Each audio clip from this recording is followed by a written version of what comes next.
Start करें class 10 का chapter number 10 that is light reflection and refraction. आप लोगों को पता होगा, लाइट के बारे में थोड़ा बहुत नॉलेज होगा। लाइट क्या चीज़ होती है बताएं, व्हाट इज़ लाइट? अरे लाइट क्या कर रही है? लाइट ही तो है जिसकी वजह से हम सब कुछ देख पा रहे हैं, ठीक है। तो light help us to see everything. अगर लाइट नहीं होगी तो हम देख पाएंगे क्या? रूम में अंधेरा कर दो कहीं से भी लाइट मत आने दो, क्या होगा? कुछ भी नहीं देख पाएंगे हम।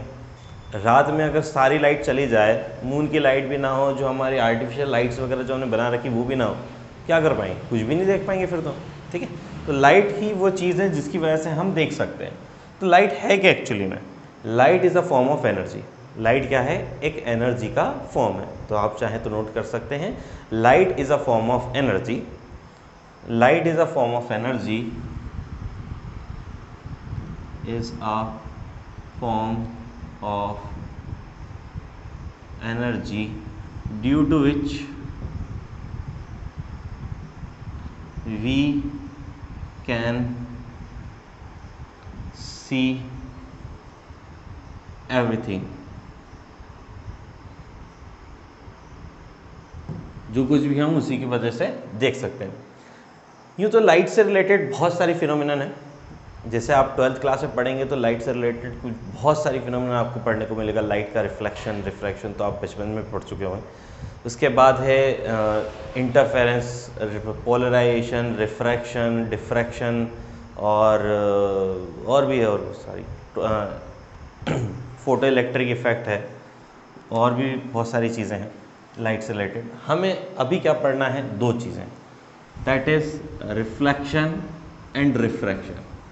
वन बाय वन करेंगे। सबसे पहले रिफ्लेक्शन का पूरा पार्ट कंप्लीट करेंगे, फिर रिफ्रैक्शन की तरफ बढ़ेंगे। तो सबसे पहले समझते हैं रिफ्लेक्शन क्या चीज़ होती है। अरे हम मिरर में क्या देखते हैं? अपना रिफ्लेक्शन। मिरर में क्या देख रहे हैं? रिफ्लेक्शन, ठीक है। और रिफ्लेक्शन से रिलेटेड क्या समझ सकते हैं आप? कोई कहेगा रिफ्लेक्शन मतलब शेडो है, रिफ्लेक्शन मतलब क्या होगा कि हम कैसे दिख रहे हैं, वो चीज़ हो गई, ठीक। तो रिफ्लेक्शन मतलब क्या हुआ है? बिल्कुल सही बात है, जो अपन मिरर में देख रहे हैं वो अपना रिफ्लेक्शन ही है। तो रिफ्लेक्शन में क्या हुआ है? अच्छा मुझे एक बार बताएं कि रिफ्लेक्शन कहाँ कहाँ से हो सकता है? थोड़ा बहुत आइडिया है आप लोगों को रिफ्लेक्शन के बारे में? मुझे बस इतना बताओ कि रिफ्लेक्शन कहाँ कहाँ से हो सकता है। सोचो, रिफ्लेक्शन मिरर से हो सकता है, ठीक है। और कहाँ देखा होगा अपने आप को? कभी कभी वाटर की सरफेस पर भी अपने को रिफ्लेक्शन दिख जाता है, ठीक है। मोबाइल की स्क्रीन पर भी, बंद कर लो मोबाइल को तब भी हमें अपना रिफ्लेक्शन दिख जाता है, ठीक है। उसके अलावा और कहाँ रिफ्लेक्शन देखने को मिलेगा? वॉल पर रिफ्लेक्शन होगा कि नहीं होगा? वॉल पर, वॉल अगर है अपने पास तो इस पर रिफ्लेक्शन होगा कि नहीं? सोचो। अर्थ की सरफेस पर रिफ्लेक्शन होगा कि नहीं होगा? ट्रीज पे, लीव्स पे, स्टोन्स पर, इन जगह पे रिफ्लेक्शन होगा कि नहीं होगा? होगा। हर बॉडी जिसको हम देख सकते हैं, क्या कह रहा हूँ मैं? हर बॉडी जिसको हम देख सकते हैं क्या कर रही है? रिफ्लेक्शन। अगर रिफ्लेक्शन नहीं होता तो हम इसको देख ही नहीं पाते।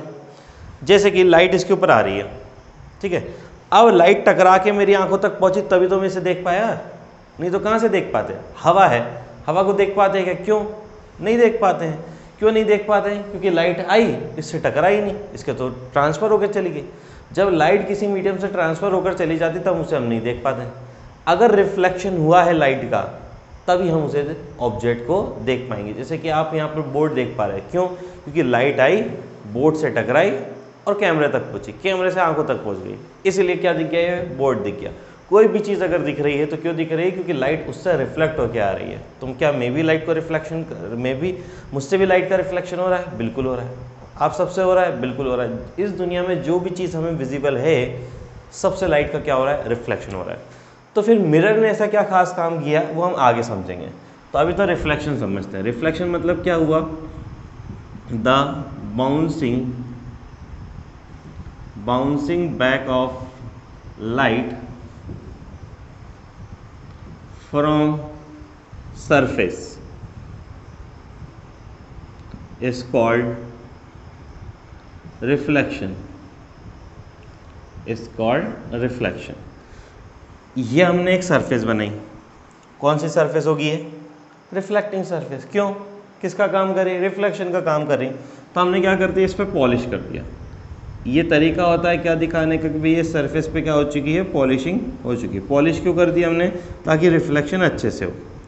ठीक है, लाइट आई, इधर से लाइट आ रही है, आ गई क्या लाइट, कैसे पता चला आ रही है कि जा रही है? देखो, हम तब तक नहीं बता सकते कि लाइट आ रही है कि जा रही है जब तक यहाँ पर कोई एरो ना लगा हो। तो ध्यान रखना, लाइट अभी तक नहीं आई है, अब आ गई है, एरो लगा दिया ना तो लाइट आ गई है। अब जो लाइट आ रही है उसका नाम क्या होगा, incident ray. The light coming from the source is called as incident रे।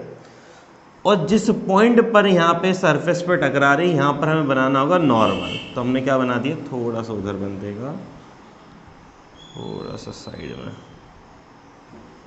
अब ज़्यादा उधर बन गया, कोई बात नहीं, हम रे को ही चेंज कर देते हैं। तो ये लाइट आ गई, ठीक है, और ये नॉर्मल भी बन गया। ठीक, तो ये क्या हुआ, देखो सबसे पहले the bouncing back of light from the surface is called reflection. किसी भी सरफेस से लाइट का बाउंस बैक हो जाना क्या हो जाता है, रिफ्लेक्शन। ये लाइट आ गई है, कैसे पता चला, एरो से आ रही, किसी सोर्स से आ रही होगी।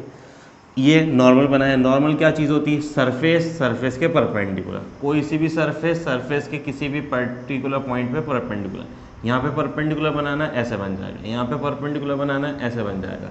तो इस तरह से परपेंडिकुलर बनाया जा सकते हैं। तो परपेंडिकुलर मतलब क्या हो जाएगा, नॉर्मल। याद रखो, perpendicular normal, normal perpendicular, perpendicular normal, सब कुछ सेम। अब इसके बाद यहाँ पर ये जो एंगल बन रहा है इसे कहेंगे एंगल ऑफ इंसिडेंस। क्या कहेंगे इसको, एंगल ऑफ इंसिडेंस।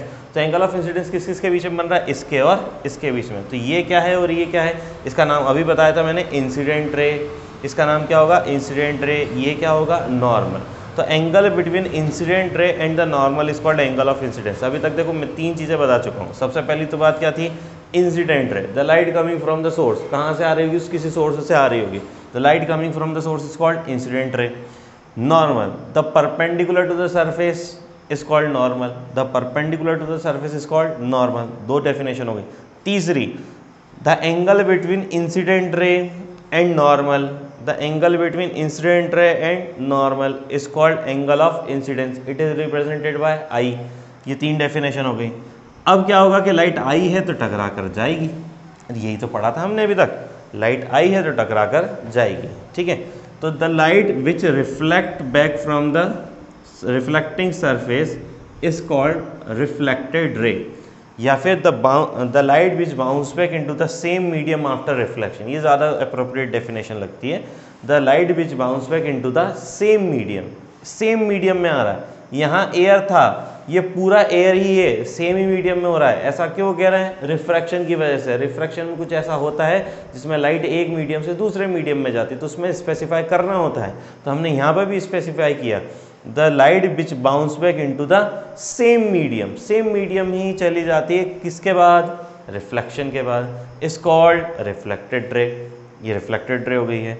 अब ये क्या हो गया है, एंगल ऑफ रिफ्रैक्शन किस किस के बीच में बना, नॉर्मल और reflected ray. Normal and reflected ray angle are incident ray, normal, angle of incidence represented by आई।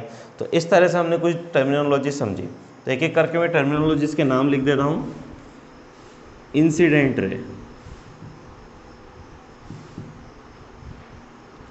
दूसरा है नॉर्मल, तीसरा है रिफ्लेक्टेड रे, फोर्थ है point of incidence, fifth number का है angle of reflection, angle of incidence पहले आएगा। Sixth पे है angle of reflection, angle of reflection. तो सबसे पहली टर्मिनोलॉजी जो है वो इंसिडेंट रे। इंसिडेंट रे क्या होगी, डेफिनेशन लिख लें आप, the light ray coming from the source is called incident ray, the light ray coming from the source is called incident ray. दूसरा है normal, the imaginary line perpendicular to the surface, the imaginary line perpendicular to the surface is called normal. फिर से बोल रहा हूँ, the imaginary line perpendicular to the surface called normal. Reflected ray क्या होगी? The ray which bounce back into the same medium में जा रही है, किसके बाद? After reflection. The ray which bounce back into the same medium after reflection is called reflected ray. Next है point of incidence. Point of incidence मतलब क्या हो जाएगा? देखो ये है पॉइंट ऑफ इंसिडेंस, ये वाला पॉइंट, इसको नाम दिया O। इस पर क्या क्या हो रहा है, कौन कौन मिल रहे हैं? 1 2 3। कौन कौन मिल रहे हैं? 1 2 3। एक का नाम इंसिडेंट रे, 2 का नाम नॉर्मल, 3 का नाम reflected ray. All intersect at a point, the point where incident ray, normal and reflected ray intersect each other. फिर से बोल रहा हूँ, द पॉइंट वेयर ये एंड ये इंटरसेक्ट ईच अदर। ये का नाम क्या है? The point where incident ray, normal, reflected ray intersect at a point, intersect each other is called point of incidence. ये और ये दोनों डेफिनेशन तो बहुत ईजी है। इन दोनों के बीच का एंगल, इसके और इसके बीच का, इसके और इसके बीच का कौन कौन है?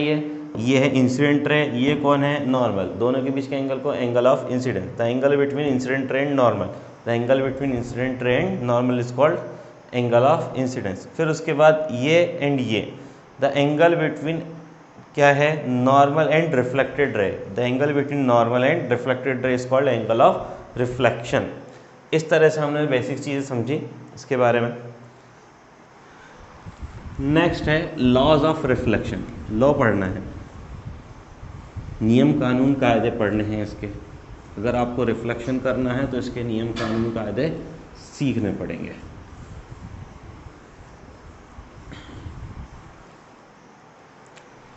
Laws of reflection,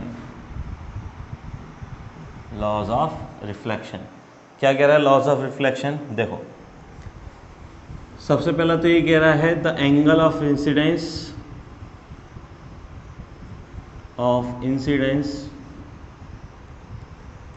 is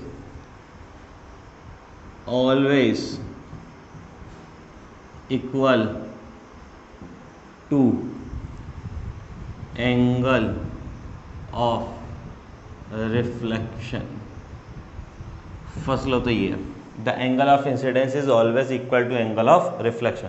always के नीचे कुछ लाइनें बना दी हैं, क्यों बना दी हैं? बहुत इंपॉर्टेंट पॉइंट, क्यों है? हमेशा रहेगा। कौन? आई आर के। आई का नाम क्या है? Angle of incidence. आर का नाम क्या है? Angle of reflection. हमेशा रहेंगे, हमेशा रहेंगे, कुछ भी हो जाए, कुछ भी हो जाए। अगर रिफ्लेक्शन हो रहा है, क्या हो रहा है? रिफ्लेक्शन, तो आई हमेशा किसके इक्वल रहेगा? आर के। अभी मैं थोड़ी देर बाद पढ़ाऊंगा कि रिफ्लेक्शन दो टाइप के हैं, रेगुलर इरेगुलर। रेगुलर में सीधे सीधे आती है, सीधे सीधे चली जाती है। रेगुलर में सीधे तो आती तो है पर जाती नहीं है, सीधे सीधे नहीं जाएगी, कोई इधर जाएगी, कोई उधर जाएगी, कोई इधर जाएगी, कोई उधर जाएगी। फिर भी आई इक्वल टू क्या होगा? आर। क्यों होगा? वही बात तो समझानी है, इसीलिए बोला है the angle of incidence is always equal to angle of reflection. मतलब कि आई हमेशा किसके इक्वल? आर के इक्वल। मतलब कि लाइट यहाँ से आ रही है, आई कितने एंगल पे बनी? 60 डिग्री पे। गई कितने एंगल पर गई? 60 डिग्री पे। आ गई क्या? अभी नहीं आई। कब आएगी? जब एरो बनेगा। चली गई क्या? नहीं गई। कब जाएगी? जब एरो बनेगा। ये पॉइंट क्या कहलाएगा? Point of incidence. किससे रिप्रेजेंट करेंगे? ओ से। ये वाली लाइन क्या होती है? नॉर्मल। ये कौन सी सरफेस हो गई? रिफ्लेक्टिंग सरफेस हो गई, रिफ्लेक्टिंग सरफेस हो गई। समझ में आ गया? तो अगर मान लो ये 30 डिग्री हो तो ये 60 होगा क्या? नहीं, ये भी क्या होगा? 30 डिग्री होगा। अगर मान लो ये यहाँ पे 45 डिग्री हो, चलो 45 नहीं, यहाँ पर मैं पूछता हूँ if this angle is 30 degree, तो एंगल ऑफ रिफ्लेक्शन बताएं। दिस एंगल इज 30 डिग्री, तो एंगल ऑफ रिफ्लेक्शन कितना होगा? ये भी 30 हो जाएगा क्या? गलत आंसर है। कैसे पता करेंगे? देखो ये 30 है तो बचा हुआ 60 होगा। क्यों? क्योंकि ये परपेंडिकुलर बन रहा है, ये परपेंडिकुलर बन रहा है, पूरा एंगल 90 डिग्री का, इसमें सब कुछ 30 हो गया तो बचा कितना? 60 बचेगा ना। तो एंगल ऑफ इंसिडेंस कितना हो गया? 60। अब करना ही क्या है?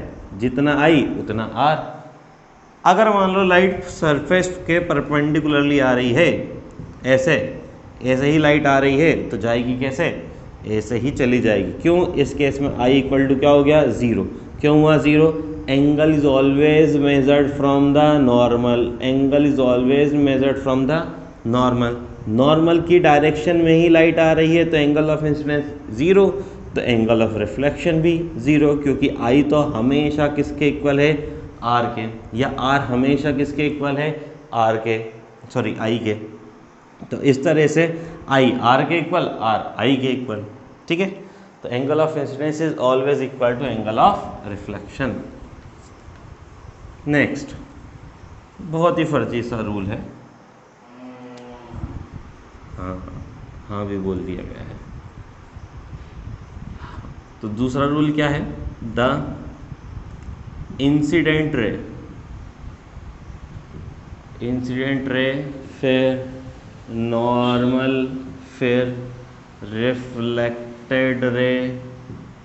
Reflected ray all lies in the same plane,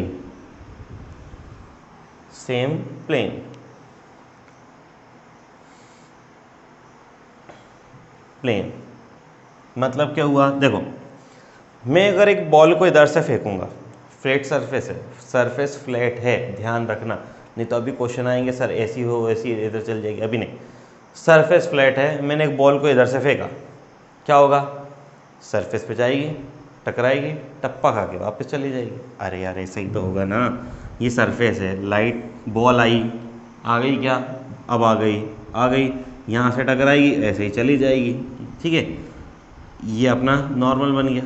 अरे यार इतना सीरियसली लेते हो तुम बातों को, ये नॉर्मल बन गया, ठीक है, ये आई बन गया, ये आर बन गया। ये डायग्राम हमें ज़िंदगी में बहुत बार बनाना है।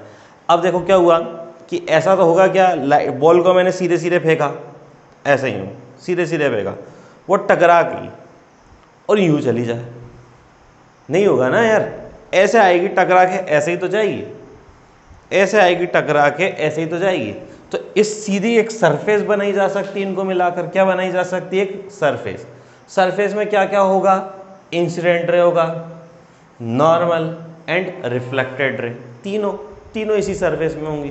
तो कह दिए ना हमने, क्या कह दिया, incident ray normal reflected ray lies in the same plane में लाया करते हैं, बात खत्म। ये दूसरा लॉ है, मैंने बोला बहुत फर्जी सा लॉ है दूसरा, पहला बहुत इंपॉर्टेंट है। ऐसे ही लॉज ऑफ रिफ्रैक्शन का भी फर्स्ट लॉ इंपॉर्टेंट है, सेकंड तो यही है सेकंड लॉ, बस उसमें रिफ्लेक्टेड रे की जगह रिफ्रैक्टेड रे हो जाता है, और नाम सुनने में बड़ा कन्फ्यूजन होता है बच्चों को कि सर क्या बोला, रिफ्लेक्टेड, बोलो अपन रिफ्लेक्शन, बच्चे सुनते हैं रिफ्रैक्शन, जब रिफ्रैक्शन बोलेंगे तो बच्चों को सुनाई देगा रिफ्लेक्शन, बड़ी गड़बड़ होती है उसमें। तो इस तरह से हमने क्या समझा कि आई इक्वल टू क्या है, आर के है, ये लॉ ऑफ रिफ्लेक्शन हो गया। फिर उसके बाद हमने समझा कि जो incident ray normal reflected ray all lies in the same plane है। फिर सबसे पहले समझा क्या था, लाइट का रिफ्लेक्शन क्या होता है, उससे पहले क्या समझा, लाइट क्या होती है। तो आज के लेक्चर के अंदर इतना ही है, इसके बाद की कहानी हम नेक्स्ट लेक्चर के अंदर स्टार्ट करेंगे।